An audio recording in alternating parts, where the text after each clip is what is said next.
Bienvenue dans cette nouvelle capsule. Toujours dans cet esprit de retrouver le sourire, je vous propose aujourd'hui d'aborder le sujet des épreuves. Comment y faire face? Comment les aborder pour les alléger? Je ne vous apprends rien si je vous dis que parfois une épreuve nous tombe dessus.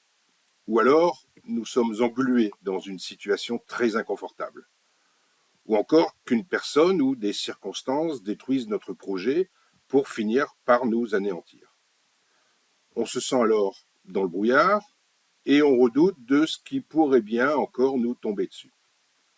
Mais face à ces situations qui nous stressent, ne serait-il pas possible de les aborder autrement, avec un peu plus de philosophie et de sérénité? Alors, parfois, lorsqu'elles sont ponctuelles, sans trop de gravité, on se dit qu'on aura la force de les maîtriser, ou si une ombre très noire s'approche, que nous serons armés pour la combattre. Mais si les choses s'aggravent, comment garder permanent cet état semi-serein et cette distance face à ce qui pourrait nous arriver et non pas sombrer à nouveau dans la morosité, dans cet état qui nous empêche de dormir? Comment vivre avec cette crainte qu'une autre épreuve nous guette? Comment vivre avec cette idée qu'il nous faudra encore traverser la tempête, bref, traverser l'épreuve?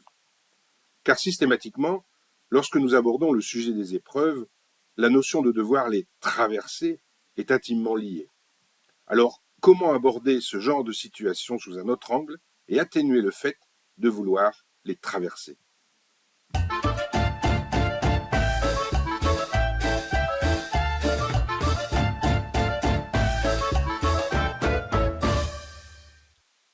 Pour illustrer ce concept, considérons une cible et une flèche qui tentent de la traverser. Comparons cette cible à l'épreuve et disons que cette flèche nous représente. Si nous cherchons donc à traverser l'épreuve, il se pourrait bien que celle-ci soit suffisamment complexe pour nous affecter profondément, voire nous briser. Et donc, par voie de conséquence, avoir un impact sur les autres sphères de notre vie, nos plaisirs, notre famille, nos loisirs, nos amis, etc. Mais si nous inversons les rôles et que nous prenons la place de la cible et que l'épreuve soit la flèche, laissons-nous alors traverser par l'épreuve. Certes, celle-ci pourrait avoir un impact dans le domaine concerné, mais toutes les autres sphères de notre vie resteraient intactes. Abordons donc ce concept de nous laisser traverser par les épreuves. Si je vous montre ces deux images et vous demande de trouver la grande différence qui les sépare, à première vue, elles sont identiques. Alors pour vous donner un indice, prenons un autre exemple. Bien souvent, on entend les gens dire « Je suis robuste, je peux en prendre ». Alors, imaginons que ce bloc de glace soit notre bouclier émotionnel et que cette pierre qui nous menace soit un souci, un problème, un souvenir douloureux. Lorsqu'elle va nous frapper, elle va inéluctablement laisser un impact, aussi petit soit-il. Mais dans la vie, ces pierres sont rarement seules, et quand elles se mettent à nous atteindre, à la longue, notre bouclier émotionnel se voit fortement affaibli. Nous ne sommes alors plus aussi résistants aux épreuves de la vie. Revenons à nos images de plan d'eau. Ce lac a subi exactement les mêmes traitements que mon bouclier émotionnel, les mêmes impacts de pierre, mais voilà le résultat. Pourquoi n'a-t-il pas été autant affecté? Car face à l'épreuve, il n'a opposé aucune résistance, aucune agressivité, mais surtout aucune peur d'échouer. Alors quand une épreuve se présente à nous, comportons-nous comme l'eau et laissons-la nous traverser, tout comme le fait l'eau avec cette pierre. L'eau s'écarte, l'englobe, se referme et ne garde donc aucune trace de son passage. N'ayons donc plus à l'idée de devoir traverser une épreuve, mais plutôt de penser à laisser l'épreuve nous traverser.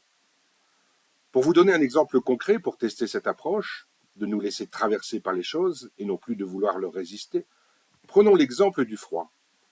Bien sûr, cette expérience n'est pas réalisée si nous devons sortir à moins 25 dehors pendant une longue période. Mais si nous devons sortir que pour quelques minutes, ne cherchez pas à vous crisper pour empêcher le froid de rentrer en vous. Détendez-vous, décontractez-vous et laissez le froid vous traverser. Oui, vous allez le sentir, mais n'y opposant pas de résistance, il n'aura un impact moins prononcé que si vous tentiez d'y résister. En appliquant cette technique aux épreuves, certes, celles-ci ne sont pas réglées, elles seront toujours là, mais ne vous affecteront plus dans votre entièreté. Cela aura pour effet de diminuer votre stress, vos angoisses, vos peurs, et vous permettra d'avoir une approche plus posée pour mieux y faire face, et ainsi vous permettre de continuer à profiter des autres domaines de votre vie. Mais au risque de répéter une évidence, mais qui est souvent difficile à accepter, est-ce que simplement s'inquiéter d'une situation permet de la régler? Ou vaut-il mieux l'aborder avec un esprit serein?